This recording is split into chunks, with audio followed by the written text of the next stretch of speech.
lugar, Miguel Ángel Villamil Pineda.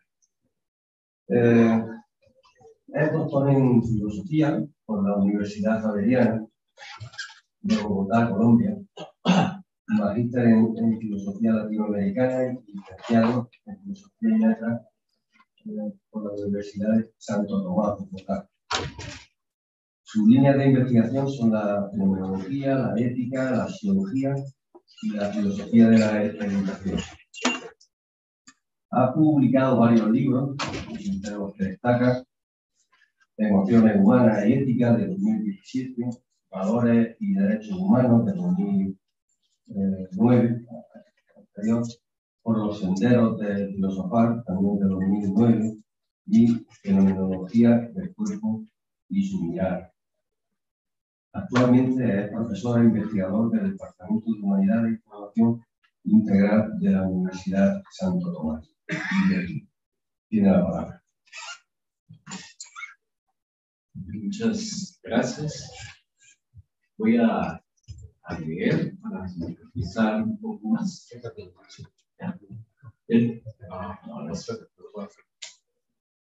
Bien, la intervención que presentaré tiene como título El barroco hispano como una espiritualidad creativa para tiempos de crisis. El propósito es argumentar la hipótesis que la espiritualidad puede ser comprendida como una clave de lectura fructífera para abordar el barroco hispano. Tomando como base algunos conceptos que desarrolla Luis Sáenz, especialmente el de dinamismo errático, del cual me siento muy deudor, sostendré que esta espiritualidad puede ser caracterizada como un dinamismo que pone en tensión productiva dos potencias heterogéneas y correlativas. Por un lado, la crisis, entendida como una enfermedad del espíritu que engloba distintos síntomas de la época, religiosos, políticos, económicos, culturales y hasta sanitarios. Y por otro lado, la creatividad, entendida como la potencia motora que empodera al espíritu a afrontar dicha crisis. O sea que sin las dos, sin crisis y sin creatividad, creo que el elemento formal del que nos hablaban ahora, el barroco, no sé, al menos este tipo que tanto de plantear. Esto se entendería. Para desarrollar esta hipótesis, plantearemos que el barroco hispano, a diferencia del cristianismo clásico, no toma como punto de partida la palabra revelada, el Dios revelado, sino que bajo la figura del Dios escondido, Dios absconditus, pone en epogé al Dios revelado, con el fin de focalizar otra de las potencias divinas, esto es la creatividad. Con esto en mente, allanaremos la siguiente ruta. En primer lugar, indicaremos algunos aspectos constitutivos de la espiritualidad y, en segundo lugar, mostraremos el barroco hispano, sobre todo el de Baltasar Gracián, como una espiritualidad que recrea la tradición en cuanto a dinamismos relevantes para el aquí y el ahora, especialmente para el aquí y el ahora iberoamericano. Una breve caracterización de eso que considero que es la espiritualidad. Dado el carácter polisémico y polémico del término espiritualidad, conviene iniciar planteando una aproximación fenomenológica a esta experiencia. En primera instancia, cabe señalar que la espiritualidad hace referencia a un ejercicio, una práctica, una actividad, en suma, un modo de actuar. Este modo de actuar requiere un entrenamiento, una esquesis, trabajo habitual de la subjetividad consigo mismo. De acuerdo con Hadot, la espiritualidad constituye un ejercicio que compromete toda la subjetividad en sus distintas potencialidades: pensamiento, imaginación, sensibilidad y voluntad. En segunda instancia, la espiritualidad hace referencia a una conversión, a una metanoia.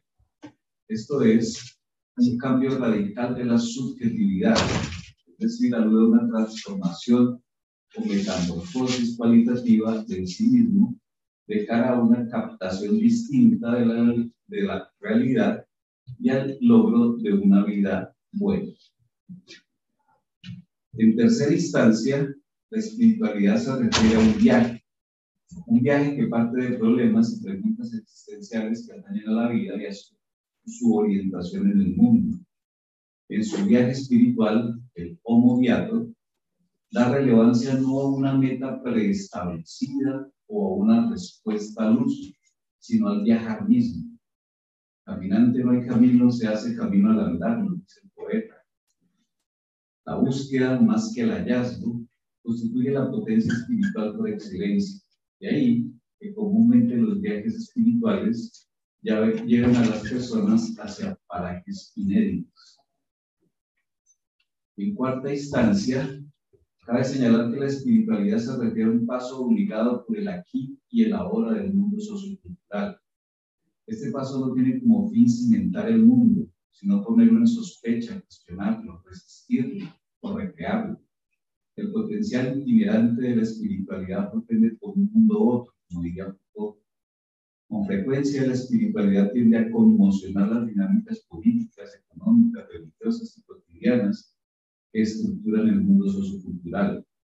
Para ello que tensionan las creencias, los valores y las convicciones de las instituciones dominantes. Si te encuentras a un Buda por el camino, mátalo, reza uno de los proverbios del budismo zen. En este sentido, la espiritualidad representa, a veces, una amenaza peligrosa al orden establecido. En quinta instancia, la espiritualidad hace referencia a una apertura hacia la totalidad, con la cual la subjetividad comparte un origen y un destino insospechados. Es una especie de experiencia marco sin objeto alguno. Para Solomon, que tiene un texto que se llama Espiritualidad para Escépticos, la apertura a la totalidad hace que la espiritualidad trascienda lo meramente personal, teniendo en cuenta nuestro lugar más modesto en el universo. La apertura a la totalidad genera una suerte de integralidad desde la cual el Homo Viator cultiva actitudes tales como la responsabilidad, la gratitud, la reverencia, el seguimiento, entre otras. Lo que sí debe quedar claro es que la espiritualidad no se refiere necesariamente a la religión, la teología o un Dios personal específico. En sexta instancia, la espiritualidad es animada por una verdad salvífica. Esta verdad requiere ser comprendida no como una verdad definitiva, objetiva o sustancial, que viene como resultado de un acto de conocimiento, sino como una tarea infinita, es decir, como una verdad que se va ejercitando y realizando en el seno mismo de la conversión, de la transformación. En este sentido, la espiritualidad comporta una verdad mistérica, una verdad que se deja apropiar, ejercitar, pero no de una manera absoluta. La verdad salvífica funge como un propulsor que hace transitar la vida espiritual a través de dinámicas, a veces terapéuticas, hacia una vida cada vez más saludable, entendida saludable en sentido muy amplio.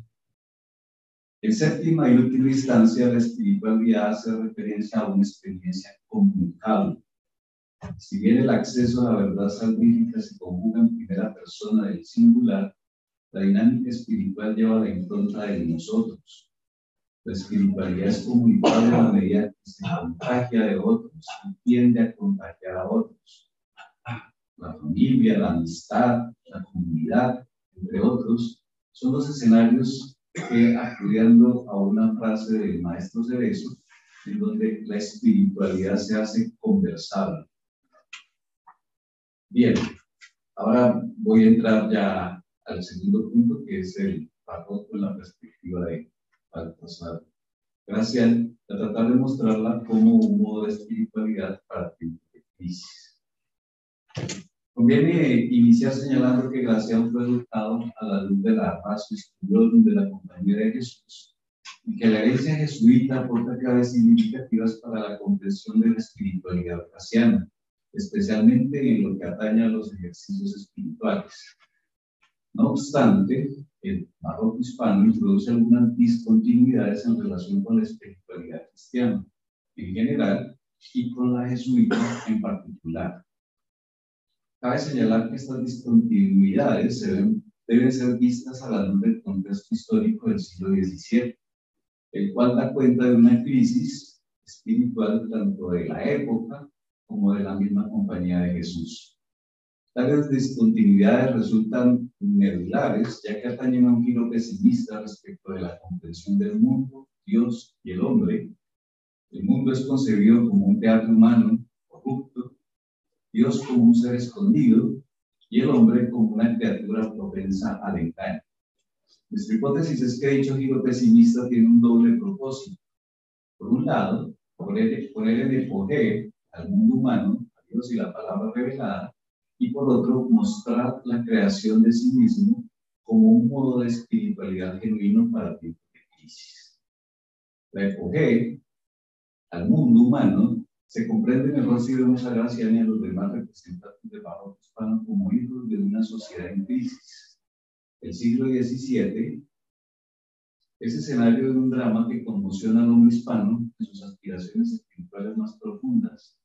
La trama de un hombre nuevo, alentada por el optimismo del descubrimiento de un nuevo mundo y por la confianza renacentista, resulta poco significativa para el presente del espíritu español. La configuración de este presente orquestada por situaciones como la decadencia del imperio, la asolación de las grandes pestes, la guerra de los 30 años de 1618-1648, la disolución de la cristiandad, la proliferación del hambre y la miseria, entre otras, constatan no un nuevo mundo, sino un mundo enfermo, un mundo en crisis espiritual, un mundo inmundo al decir de Gracián.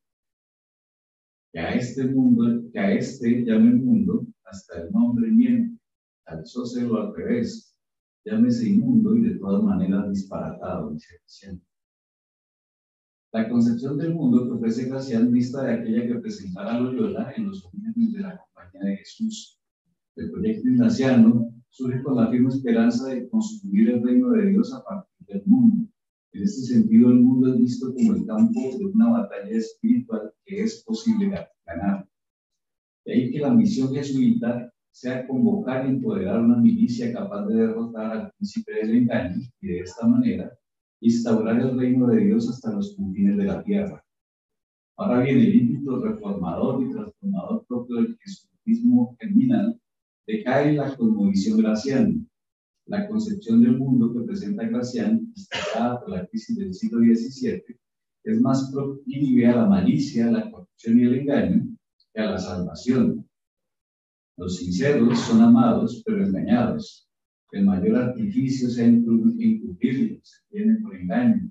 Floreció en el siglo de oro la llaneza, en este de hierro la malicia, atestigua Gracián. El mundo es un teatro que significa la batalla contra el príncipe del engaño. No obstante, según el diagnóstico de Gracián, la ocasión no es favorable para el quehacer espiritual del militante. Pareciera que por esta vía mundana el engaño lleva a las de ganar. La confusión en la plaza del mundo se ha vuelto universal. Por ausencia de discreción y buen juicio, dice Gracián, era de empoderar cuales procedían sin parar un punto ni reparar en cosa, y todos fuera de sí y metidos en otro de lo que eran, y tal vez todo lo contrario. Ahora bien, si el mundo humano, en tanto teatro de corrupción y engaño, no funge como brújula que oriente el quehacer espiritual del militante, entonces, ¿dónde indagar las coordenadas de la verdad y la salvación? Desde la perspectiva del cristianismo clásico, la respuesta a esta cuestión sería obvia, la palabra revelada. No obstante, esta obviedad se rompe en el barroco hispano, en la medida en que la revelación de Dios es puesta en apogeo, bajo la figura del Dios escondido. Tanta multitud de criaturas, con tanta diferencia, tanta hermosura, con tanta utilidad, tanto concierto, con tanta contrariedad, tanta mudanza, con tanta permanencia. Con todo esto, lo que a mí más me suspendió fue el conocer un creador de todo, tan manifiesto en sus criaturas y tan escondido en sí. Al poner a Dios en apogeo, al menos el Dios revelado, se podría pensar que la tarea del militante consiste en procurar la salvación solo a partir de los medios humanos. A nuestro juicio, esta interpretación, al trazar una brecha radical entre la dinámica de Dios y la de la persona, decapita la espiritualidad graciana, pues la deja sin su fundamento de verdad y a expensas del engaño. Así, la propuesta de Gracián quedaría relegada a una dinámica virtuosista, meritocrática, en la cual Dios no solo brilla por su ausencia, sino también resulta innecesaria. Consideramos que la espiritualidad graciana hace acoger la revelación de Dios, no para excluir a Dios de la salvación humana, sino para, con el firme propósito de focalizar otra de las dimensiones de la gracia divina, esto es, su potencia creativa. Permítanme un breve excurso. La teología cristiana clásica, Dios es un ser indefinible en sí mismo, pero mostrable a través de sus atributos. Entre los atributos de Dios están la unidad, la infinitud, la eternidad, la inmutabilidad, la santidad, la omnisciencia, la omnipresencia, la omnipotencia, entre otros. La creatividad divina se deriva de la cualidad de la omnipotencia. Según este atributo, Dios es capaz de todo, incluso de crear todo de la nada. En este sentido, la creatividad puede ser vista como una vía de acceso indirecta a la divinidad. Decimos indirecta porque la vía directa corresponde a la palabra revelada.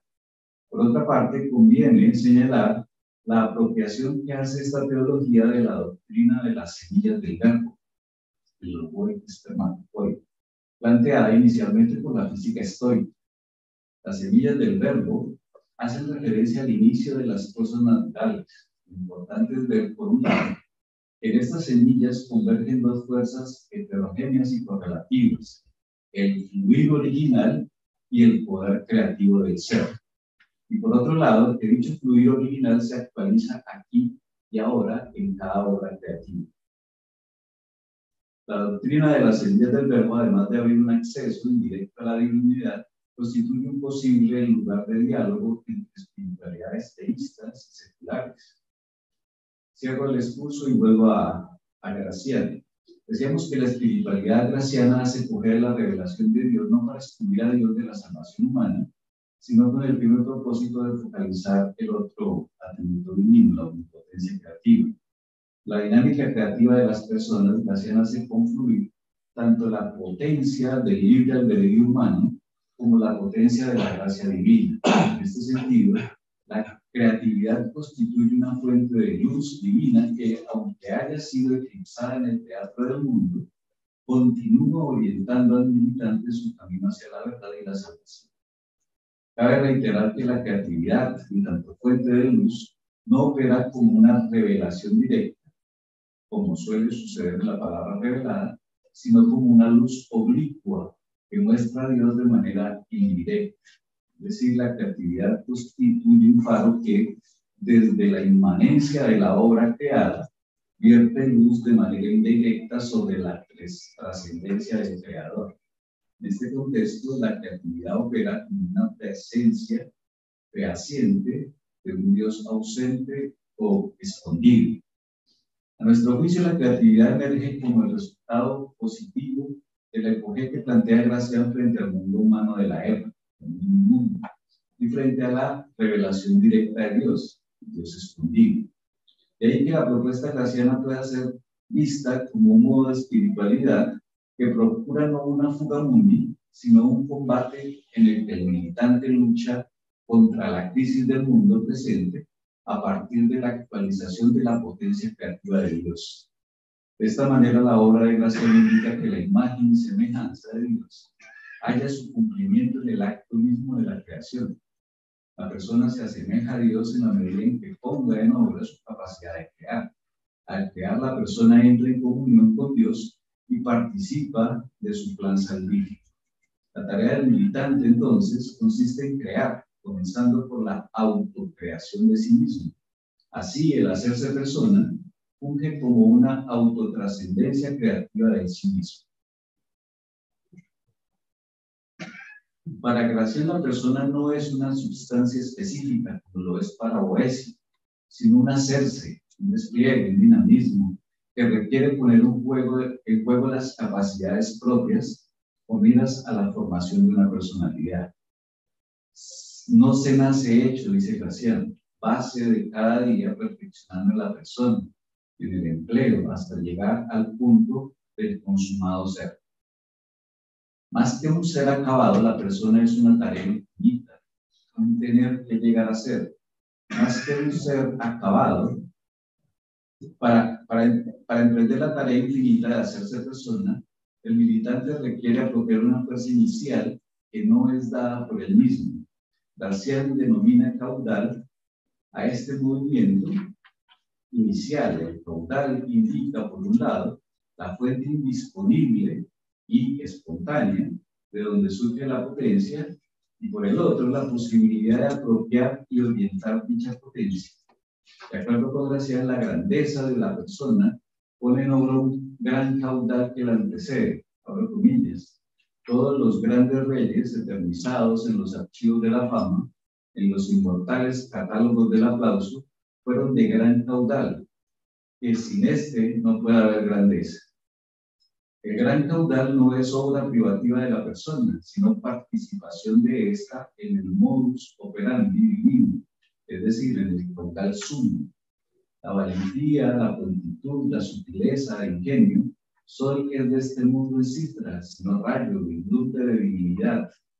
Todo héroe participó exceso de ingenio, dice Gracián. El caudal sumo propio de la divinidad funge como motor que procede y motiva el ejercicio espiritual de hacerse persona. Cabe subrayar que la economía de este caudal sumo es inmanente, en tanto hace referencia a la potencia de la vida, y a la vez es trascendente en tanto hace referencia a una potencia exuberante que excede cualquier vida singular. De lo que se trata es de una especie de trascendencia que emerge del dinamismo mismo de la inmanencia. Además de la apropiación del caudal sumo, hacerse persona requiere la creación de sí mismo.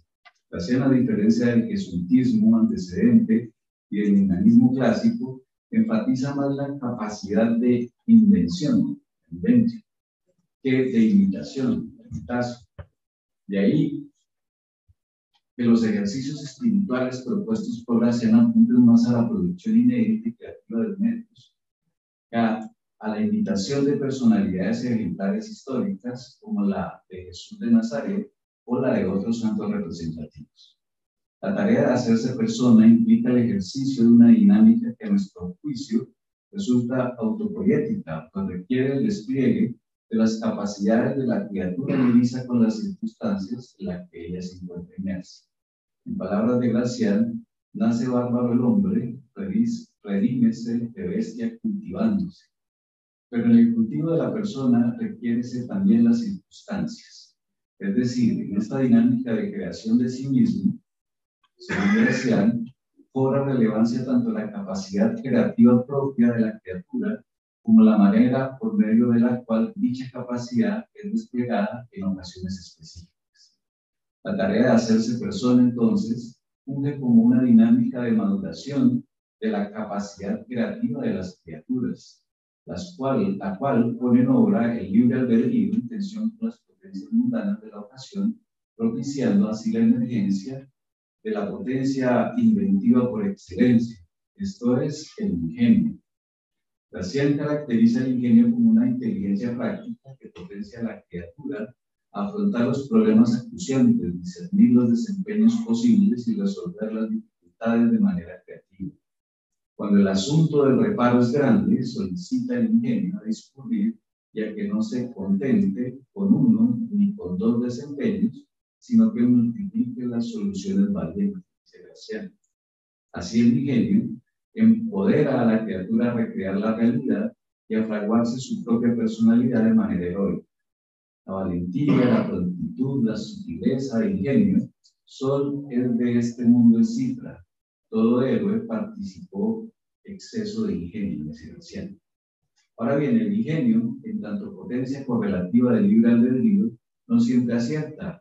Por ello, la persona, a diferencia del vulgo, requiere ejercitar el ingenio para evitar la malicia y conquistar la agudeza. Para Gracián, el ingenio, en tanto inteligencia práctica y creativa, constituye la clave para el cultivo del saber vivir, Esto es para la discreción. Y esto ni es solamente especulativa esta discreción, sino muy práctica, especialmente en los del mando, porque a luz de ella descubren los talentos para los empleos, sondan las capacidades para la distribución, miden las fuerzas de cada uno para el oficio y pesan los méritos para el premio, pulsan los ingenios y los genios y los ingenios, unos para lejos, otros para de cerca, y todo lo disponen porque todo lo comprenden, dice Graciano. La relevancia del ingenio en la tarea de hacerse persona conlleva a destacar el rol que juega el artificio y la economía de la creatividad. Al poner en obra el ingenio, la criatura crea artificios, coparticipando así de la dinámica creativa de Dios. Cabe señalar que para Graciano esta coparticipación no es pasiva, sino activa. En este sentido, Graciano comprende la creación del artificio no solo como la emulación del modus operandi del artífice divino, sino también como perfeccionamiento y enriquecimiento de la obra creada. Entre los artificios, el hacerse persona constituye el artificio primordial. Los demás artificios, como los naturales, los conceptuales, los morales, los estéticos o los técnicos, cobran relevancia en la medida en que se subordinan y sirvan a la realización de dicho artificio primordial. A esto parece apuntar Graciano en su oráculo Manual cuando nos dice: no hay belleza sin ayuda, ni perfección que no dé en bárbara sin el realce del artificio. A lo malo socorre y lo bueno lo perfecciona. Todo hombre sabe a tosco sin el artificio y ha menester pulirse en todo orden de perfección. El artificio entonces funge como el lugar en el que la criatura recrea la naturaleza, empezando por la recreación de su propia naturaleza, es decir, de su sí mismo. Hacerse persona, en síntesis, constituye un dinamismo creativo en el que confluye el caudal, el ingenio y el artificio. Este dinamismo abre un campo de juego en el que la persona opera no como una sustancia concreta, sino como una tarea infinita, es decir, como un ejercicio espiritual incesante que reta a la persona a autotrascenderse. Para Graciano, el ejercicio práctico de esta dinámica espiritual constituye el verdadero saber. ¿De qué sirve el saber si no es práctico? Y el saber vivir hoy es el verdadero saber, dice Graciano. Ahora bien, el saber vivir en tanto producción del libre albedrío de la persona está abocado tanto a la virtud como a la malicia, el engaño. Floreció en el siglo de oro la llaneza, en este de hierro la malicia, el crédito de hombre que sabe lo que ha de hacer es honroso y causa confianza, pero el de artificioso es sofístico y engendra recelos. Llegados a este punto, cabe preguntar cuál es el criterio de verdad con el que opera el saber vivir que propone la espiritualidad graciana para orientar al homo beato en su camino hacia la salvación.